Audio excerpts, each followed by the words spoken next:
कोई भी कॉलेज कितना भी क्लेम कर ले भैया कि रैगिंग हमारे यहाँ जीरो टॉलरेंस पर है, हम रैगिंग बिल्कुल बर्दाश्त नहीं करते, लेकिन फिर भी कहीं ना कहीं इन एडमिनिस्ट्रेशन के नाक के नीचे से स्टूडेंट्स रैगिंग कर रहे हैं। कई बार इसे काफी थिन मार्जिन एक ड्रॉ कर दिया गया, इंट्रो और रैगिंग। तो एक इंट्रो जिसे आप प्रॉपर इंट्रो कहते हो, जो एक इंट्रो का मीनिंग होता है, अगर आप इस मार्जिन से ऊपर हो, वो इंट्रो हेल्दी है, वो इंट्रो फ्रेंडली है, वो इंट्रो कंफर्टेबल है, स्टूडेंट्स को भी यहां पर अच्छा लगेगा। बट कई सीनियर्स इस मार्जिन को समझ नहीं पाते और इंट्रो से इसे सॉफ्ट रैगिंग के जोन में कब लेकर चले जाते हैं। और कुछ सीनियर्स जब बहस वगैरह हो जाता है, कुछ जो गर्म दिमाग के हो गए, वो कब इस सॉफ्ट रैगिंग को फुल रैगिंग, और उसके बाद रैगिंग तो क्रिमिनल ऑफेंस है, लेकिन उसके बाद प्रॉपर एक क्रिमिनल ऑफेंस में कब कन्वर्ट कर देते हैं इन्हें खुद नहीं पता। कई बार एडमिनिस्ट्रेशन को पता नहीं चलता क्योंकि इन चीजों को लेकर वो बहुत ज्यादा सतर्क नहीं है, या फिर कुछ ऐसे हिडन प्लेसेज आपके कॉलेज के अंदर जहां पर ये सारी चीजें चल रही हैं। तो कई बार एडमिनिस्ट्रेशन आंख बंद करके भी बैठा रहता है। अगर आप केसेस ढूंढोगे तो केसेस बहुत मिल जाएंगे इंटरनेट पे आज की डेट में, जहां पर एडमिनिस्ट्रेशन ने आंख बंद करके बस चीजें होते हुए देखी, जब मीडिया के अंदर बहुत बात फैला तब जाकर कुछ एक्शंस लिए गए।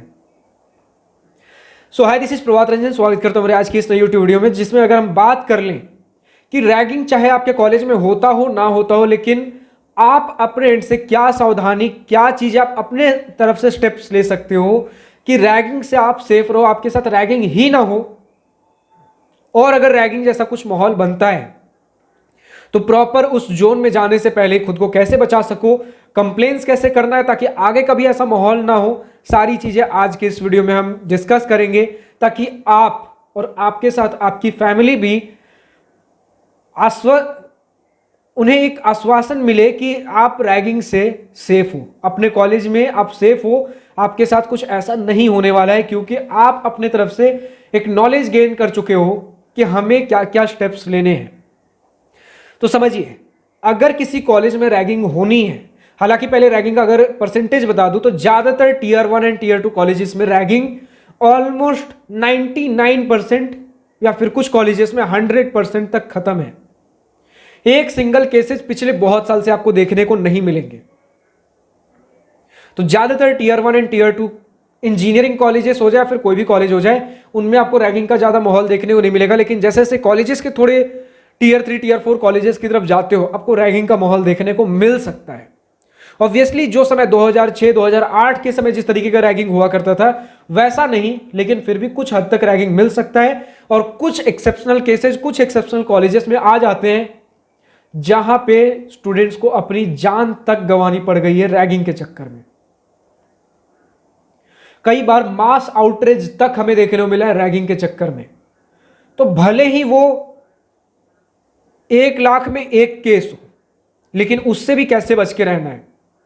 और जब हम इंट्रो के बारे में बात करते हैं, इंट्रो आपको टीयर 1 या टीयर 2 कॉलेज किसी में भी देखने को मिल सकती है, लेकिन कुछ सीनियर्स ऐसे हो सकते हैं जिन्हें ज्यादा इन सभी चीजों के बारे में जानकारी ना हो, बस एक उन्हें लगता है भैया कि हमारे पास एक लाइसेंस मिल गया है कि हम सीनियर हो चुके हैं, हम इंट्रो ले सकते हैं, लेकिन इंट्रो का मतलब हमें नहीं पता, तो हम कुछ भी करवा सकते हैं जूनियर से।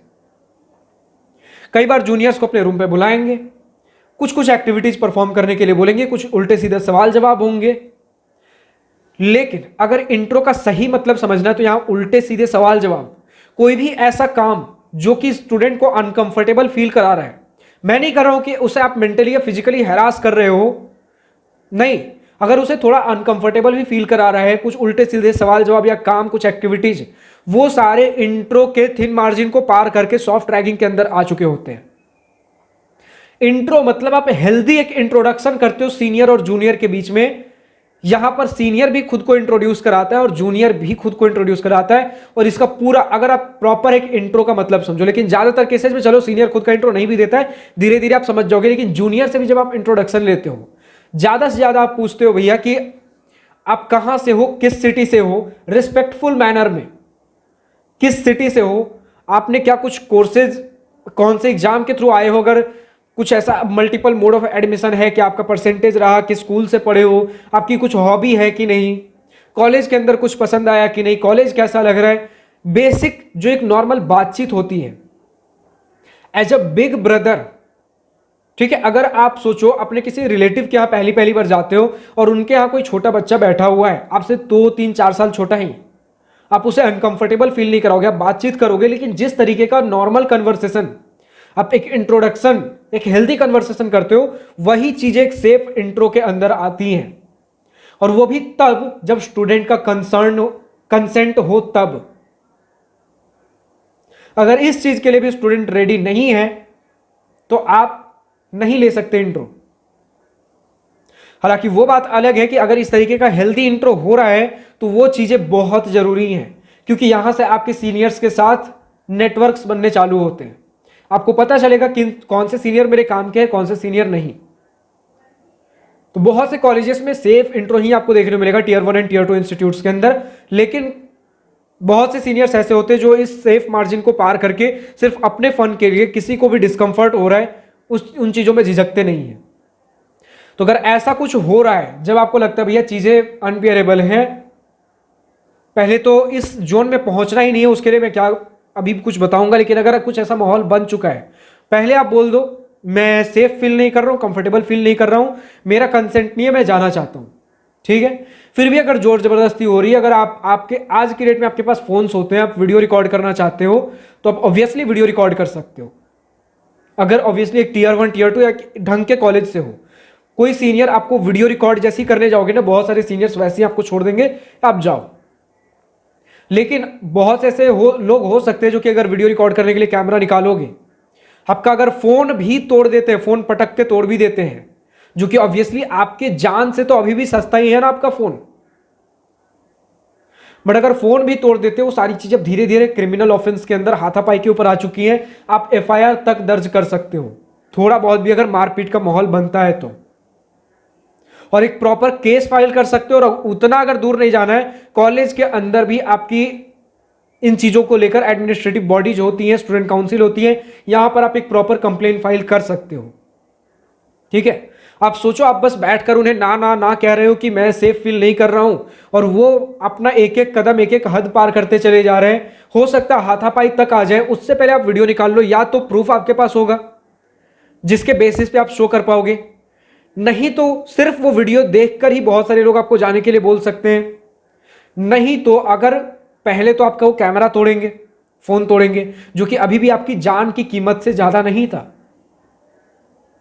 ठीक है, अगर वैसा आपको कुछ माहौल फील हो रहा है तो, और उसके बेसिस पे भी, मोबाइल तोड़ने की बेसिस पे भी आप एक अच्छा खासा कंप्लेन इनफैक्ट कॉलेज के अंदर फाइल कर सकते हो, जो कि एक बहुत बड़ा डिसिप्लिनरी एक्शन बन सकता है। ठीक है, फिलहाल अगर कुछ वैसा कुछ ज्यादा माहौल खराब हो चुका है, ठीक है, आप दो चीजें कर सकते हो, या तो डायरेक्टली इंस्टीट्यूट के हाईएस्ट अथॉरिटी के पास जाइए इन चीजों को कंप्लेन करने के लिए, और अगर उतना इंतजार करने का आपके पास समय नहीं है तो एक कॉन्टैक्ट नंबर है जिसे आप सिंपली गूगल सर्च भी कर सकते हो। लेकिन मैं अगर अभी वो कॉन्टैक्ट नंबर आपको बता दूं,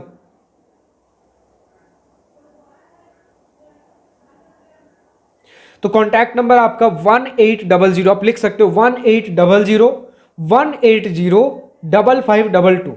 ये आपका एंटी रैगिंग हेल्पलाइन नंबर है, या फिर आप ईमेल कर सकते हो helpline@antiraging.in। यहां पर आप इन दोनों ही माध्यम से अपना कंप्लेन दर्ज कर सकते हो।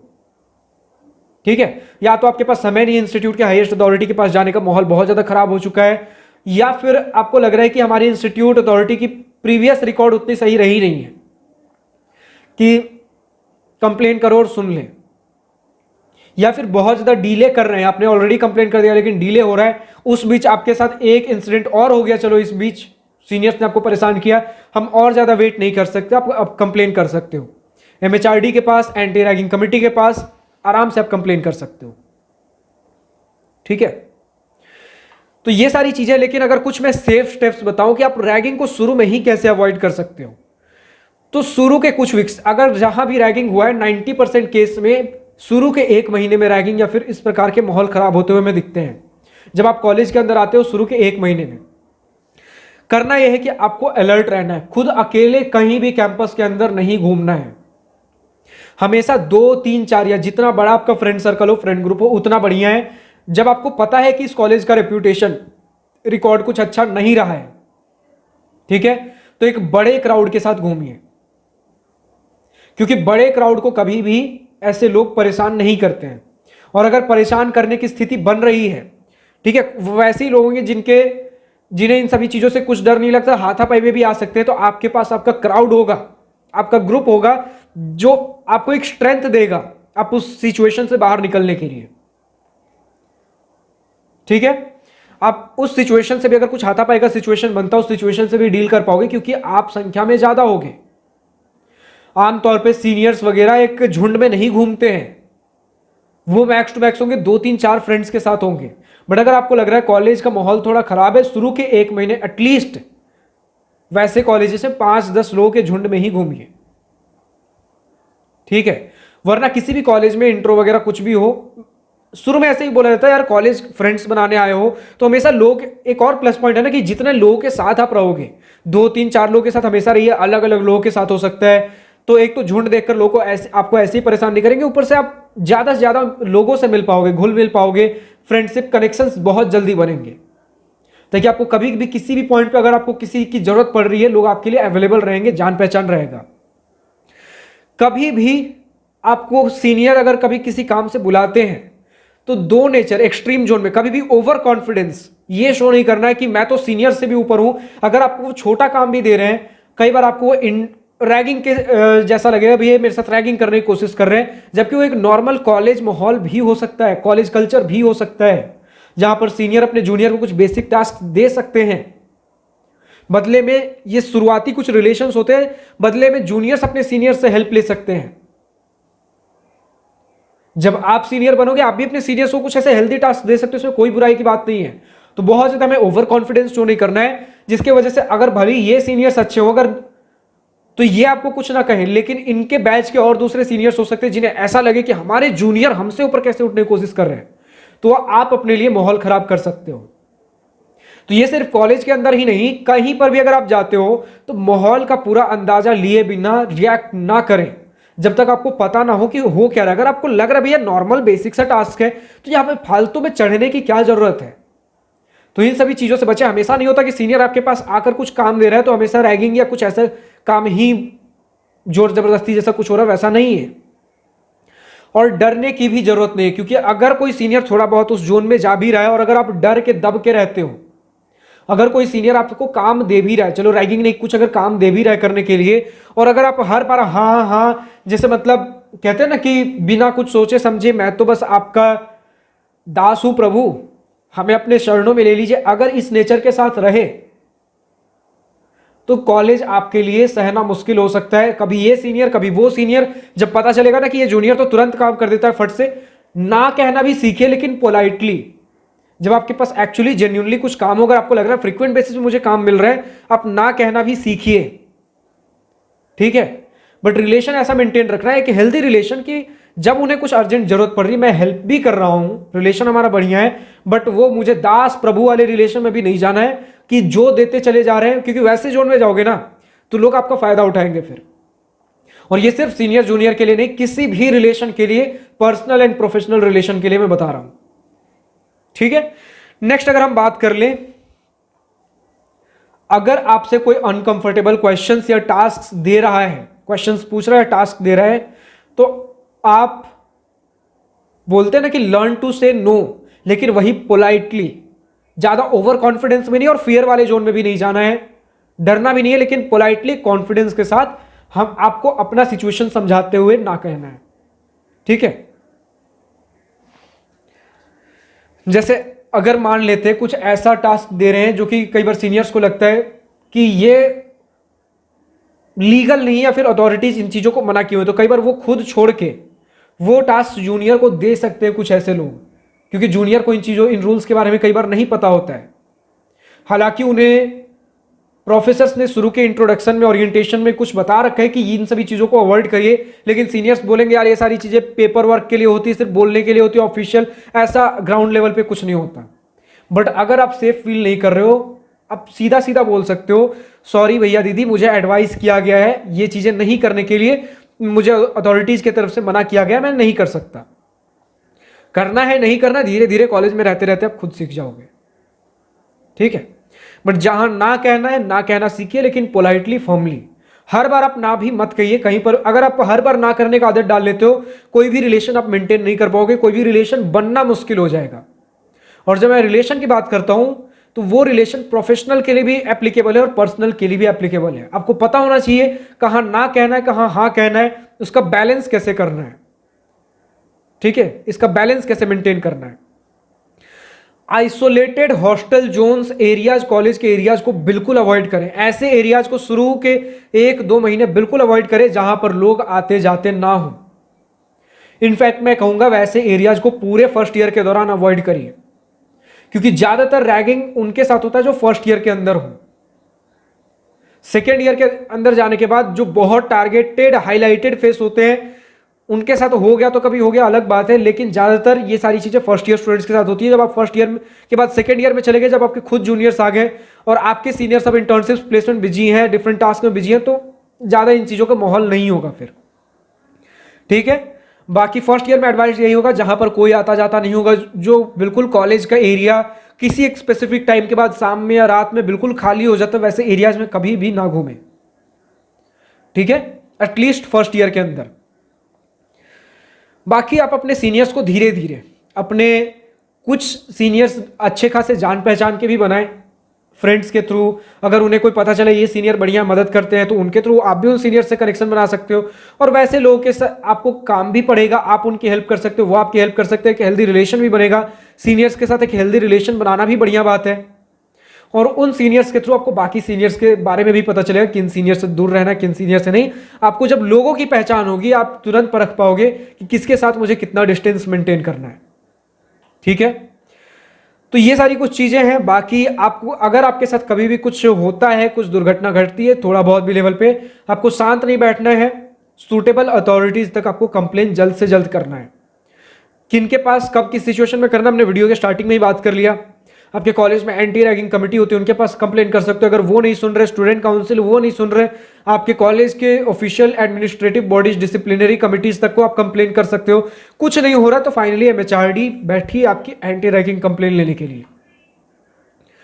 ठीक है, बाकी अगर कुछ प्रूफ्स अगर रिकॉर्ड कर सकते हो, वीडियो कैमरा वगैरह जो मैंने कहा, वो चीज़ आपकी बहुत हेल्प करेंगी। आप जितने ग्रुप में घूम सकते हो उतने ग्रुप में शुरू के कुछ महीने घूमिए। कभी भी खुद को अकेले किसी अनसेफ जोन पे मत ले जाइए। ठीक है, और अगर कभी जरूरत पड़ रही भैया मुझे यहाँ फैकल्टी को इन्वॉल्व करना, तो हेजिटेट करने की जरूरत नहीं है फैकल्टी या एडमिनिस्ट्रेशन को। क्योंकि अगर आपको लगेगा भैया कंप्लेन करूंगा तो मेरे साथ कुछ होगा, नहीं होगा, क्या होगा, यहां पर ध्यान रखिए आप सिर्फ पर्सनल कंप्लेन नहीं कर रहे हो।